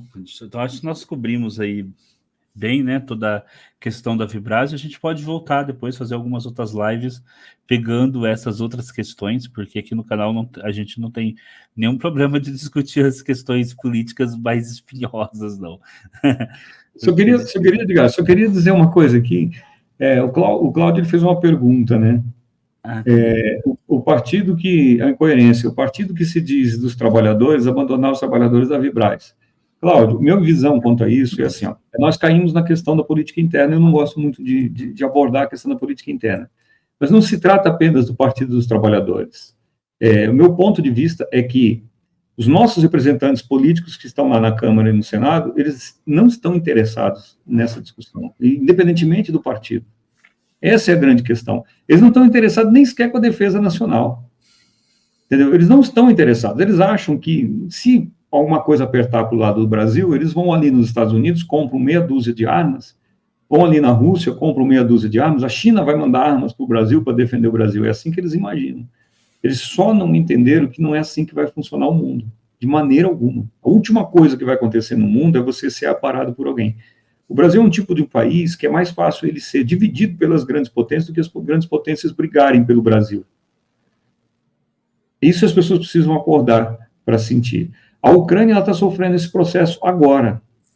A Ucrânia hoje, as grandes declarações dos líderes poloneses sobre um eventual conflito iminente é uma justificativa para que eles tenham o armamento necessário para a ocupação do território ucraniano, do qual eles estão há 150 anos reivindicando como deles. E eles não estão ali fazendo frente à Rússia, eles estão ali interessados em abocanhar um pedaço da Ucrânia que é interessante para eles, independentemente se a Rússia vai ficar com o resto da Ucrânia. Então, uma grande chance disso, né, da Ucrânia desaparecer como Estado, né? A Rússia ficar lá com os 20% que fala a Rússia, a Polônia pegar um tanto. Acho que...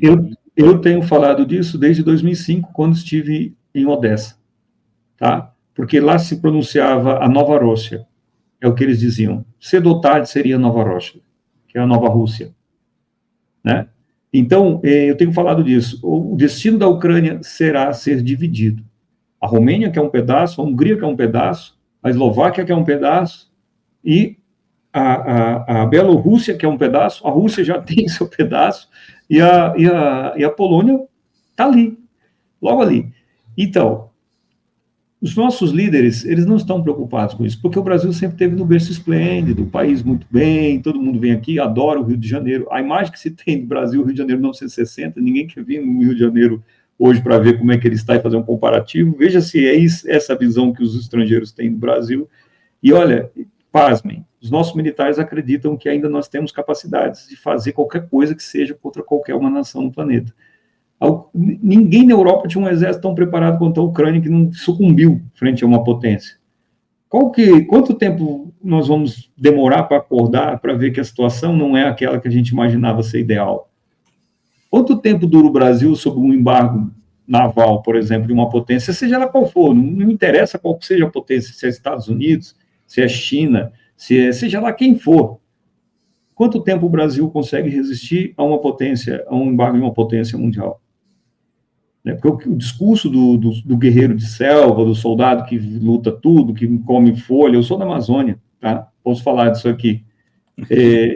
Come folha, não precisa disso, isso, aquilo, que vai sobreviver lá. O Brasil não sobrevive, ele pode estar lá intocado e pode ter regiões da Amazônia muito bem defendidas, mas o Brasil não vai sobreviver a nenhum conflito contra uma potência, especialmente se a potência tiver uma potência naval com capacidade de chegar até aqui com sua força naval e daqui deflagrar. Porque ela até nem precisa vir pelo mar, mas o mar com certeza é uma ameaça. Quanto tempo o Brasil vai conseguir resistir? Né? Então, nossas lideranças não estão preocupadas com isso, infelizmente. Eu lia recentemente, né, um livro sobre a Guerra da Lagosta, que inclusive é um tema que eu gostaria de fazer uma live só sobre essa questão da Guerra da Lagosta, porque eu acho que ela é bem interessante para entender e os deslocamentos, assim, demorou muito tempo para conseguir deslocar os nossos navios, né, a nossa marinha, para dizer para os franceses, ó, nós estamos preparados, né, para poder defender o território. Eu não sei ali, na época, se tivesse acontecido uma guerra, qual teria sido a nossa... o que teria acontecido com o Brasil ali na época, né? Se nós não sairíamos melhores ou pior do que a Argentina saiu contra a Inglaterra, no nosso caso contra a França, né? Mas é isso que você falou, e o cenário mudou, né? Nós estamos num mundo multipolar, e os amigos de hoje podem não ser os mesmos de amanhã, né? E as coisas vão mudando, e é assim, aquela coisa, por exemplo, que eu sei que a gente não gosta de entrar na política interna, assim, o presidente Lula, por exemplo, ele tem essa características de querer ser alguém que se destaca internacionalmente, né? De querer ter uma voz internacional.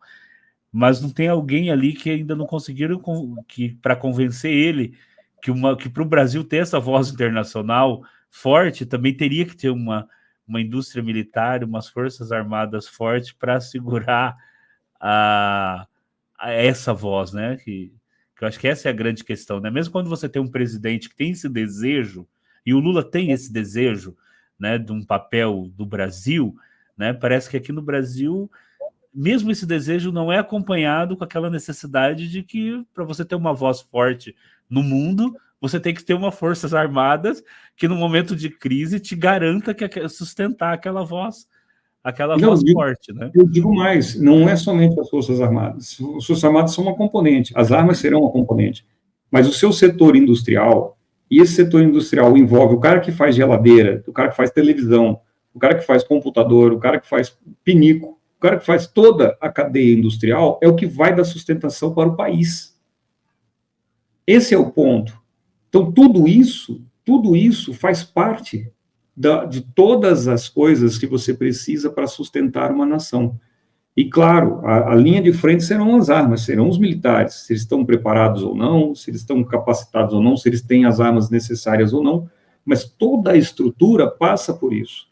Então, você tem que ter, inclusive, a segurança alimentar garantida, você tem que ter tecnologia de produção de alimentos para você garantir um cerco naval. Você tem que ter a capacidade de produzir aquilo que faz falta.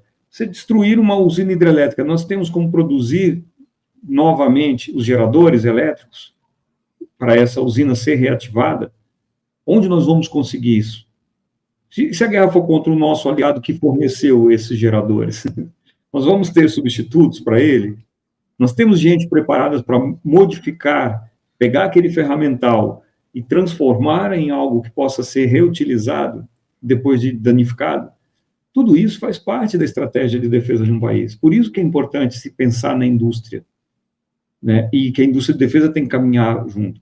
Uma fábrica de veículos pode se transformar numa fábrica de veículos militares.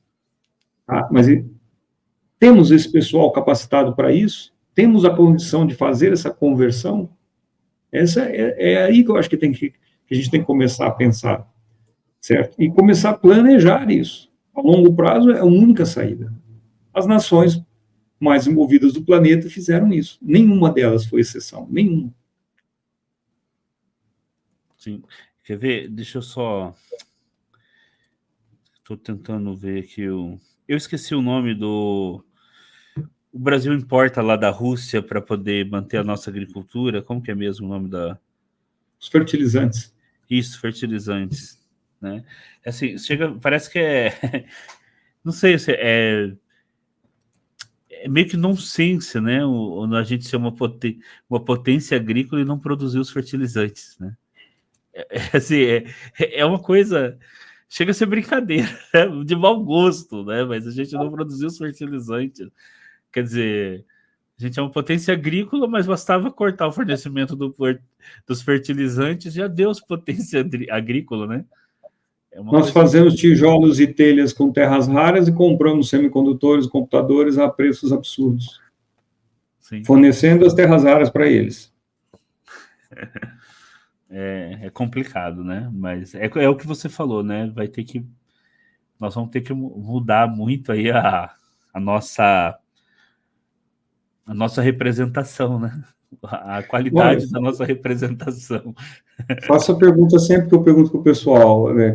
Às vezes quando a gente lidava com isso, mesmo quando estava fora do Brasil, a gente ouvia muito falar nisso, as pessoas perguntavam para mim como é que eu via que isso poderia ser mudado. Eu falo assim, quantas vezes você questionou um candidato seu, a deputado federal especialmente, porque também vereador não vai fazer diferença, o governador não vai fazer diferença, mas o deputado federal e o senador, sobre o que ele acha desse tema? Quantas vezes foram cobrados? Quem que está na Comissão de Defesa do Senado e Câmara? Vocês conhecem os deputados? Eu conheci um hoje numa live, que eu assisti um trecho da live sobre que ele estava lá, porque os outros eu não conhecia. Então, é por aí. O atual ministro da Defesa veio de onde? Quem conhecia antes? Quem acompanhou a trajetória deles? Eu conheço um que eu durante muito tempo acompanhei a trajetória dele, infelizmente ele teve por um período muito curto, triste até, porque eu acredito que seria uma das pessoas a quem eu coloquei muita esperança de que faria alguma coisa. Mas, infelizmente, não é do conhecimento das pessoas isso. As pessoas estão preocupadas com algumas perfumarias aí, que colocaram como... Era o Aldo Rebelo. Foi o ministro durante logo na transição do governo Dilma. Eu escrevi um artigo sobre ele o ano passado. Não, eu escrevi um artigo em 2022, no final de 2022, quando o Lula já tinha sido eleito, né, sinalizando que, no meu entender, ele seria o melhor ministro da Defesa para o Lula chamar. né? Eu publiquei um artigo. Ele é uma pessoa do que eu acompanho faz tempo, muito tempo. Mas já teve José Viegas, por exemplo, que era uma pessoa bastante importante. Ele teve uma série de rixas internas, por causa de interesses próprios dentro das Forças Armadas e tal, comum também dentro da política, a gente não vai dizer que não. Mas que, por exemplo, não se ter um plano, um planejamento a longo prazo, também não serve de nada, né? Não é uma administradora que entra para cuidar de um condomínio que já existia. O setor de defesa ele tem que ser construído do zero. É aí que está. Meu ponto de vista é esse. O ministro da Defesa e o interesse na defesa tem que ser aquele condomínio que vai começar com a terraplanagem. Ele tem que ter todo o seu planejamento já antes dele subir. Não adianta querer consertar problemas de vizinhos que agora um condomínio pronto. Então, esse é meu ponto. Precisa-se de uma política de defesa nacional atrelada a uma política industrial.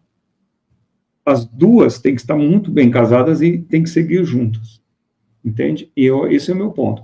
Diplomacia é importante. Também o pessoal do Rio Branco, do meu ponto de vista, vive ainda a era do Barão do Rio Branco, achando que o mundo vai ser negociado a partir das premissas básicas da diplomacia internacional. Nós estamos vendo que a ONU não serve mais para nada, né? A ONU só serve para fazer a reuniãozinha anual e declarações de líderes, porque as ações da ONU são zero, resposta da ONU é zero sobre tudo que está acontecendo no mundo, né? Gostem ou não, é o que está aí. Quem quiser me dizer o contrário, é só apresentar provas de que a ONU tem feito algo de útil, né?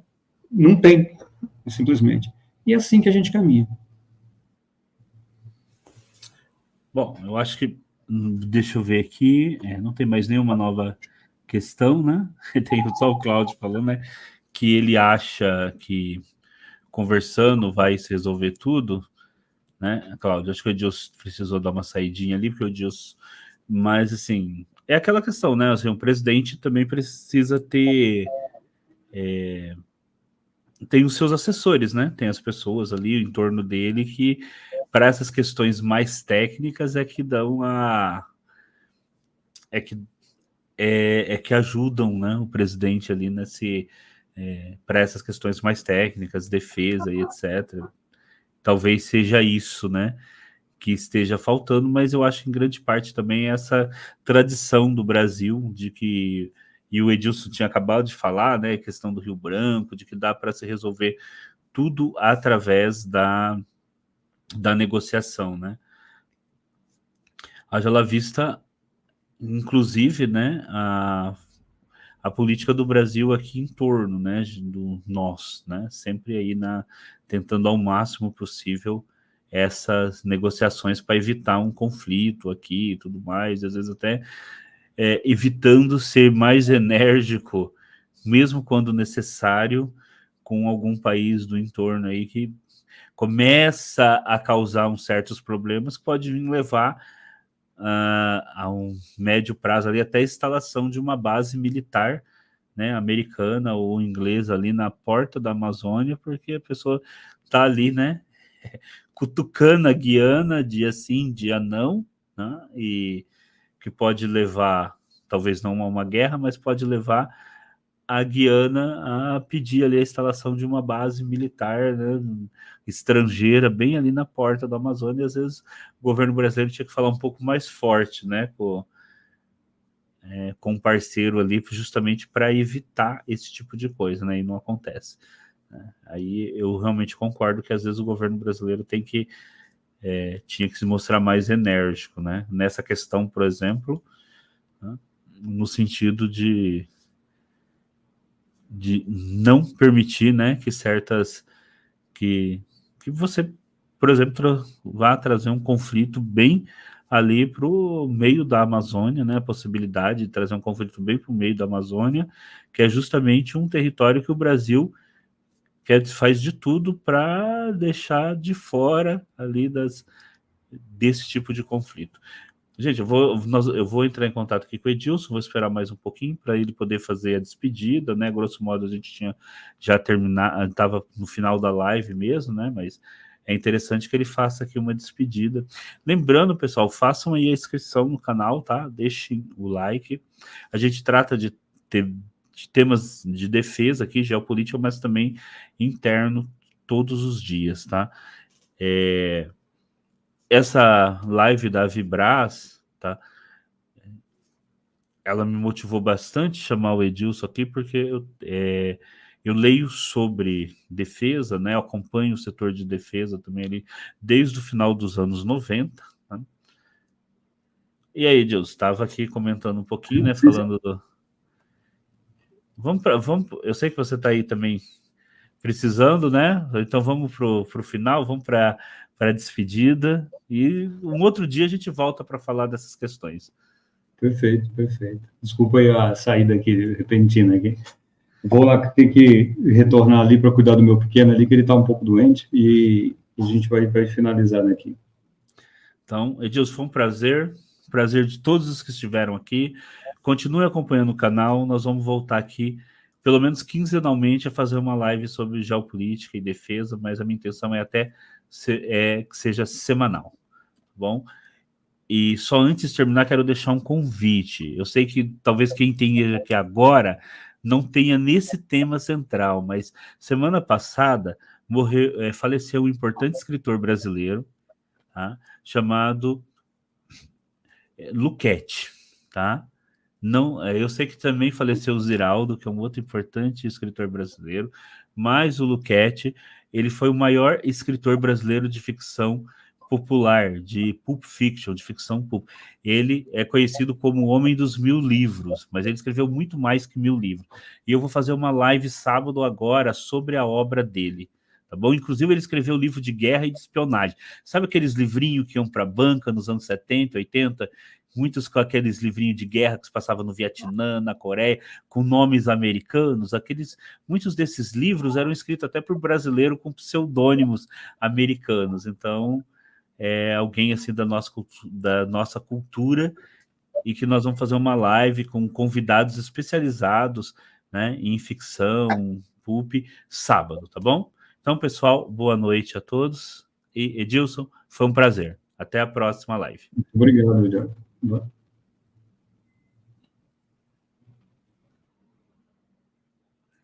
Pessoal, então foi um prazer.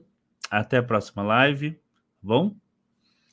E fica aí o convite para acompanhar o canal e nossa live sexta-feira, às 21 horas.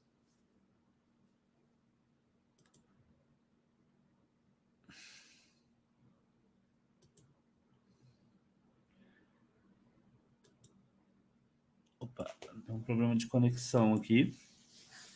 Não está querendo encerrar. Deixa eu ver aqui o que está acontecendo. Acho que eu estou ao vivo. Pessoal, só estou encerrando aqui, tá bom? Deu algum probleminha de conexão.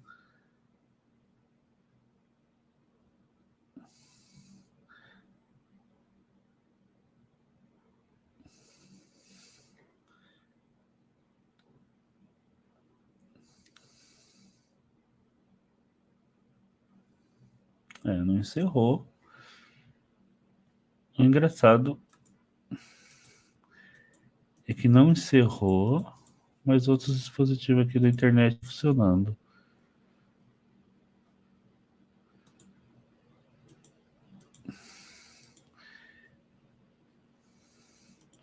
Que coisa.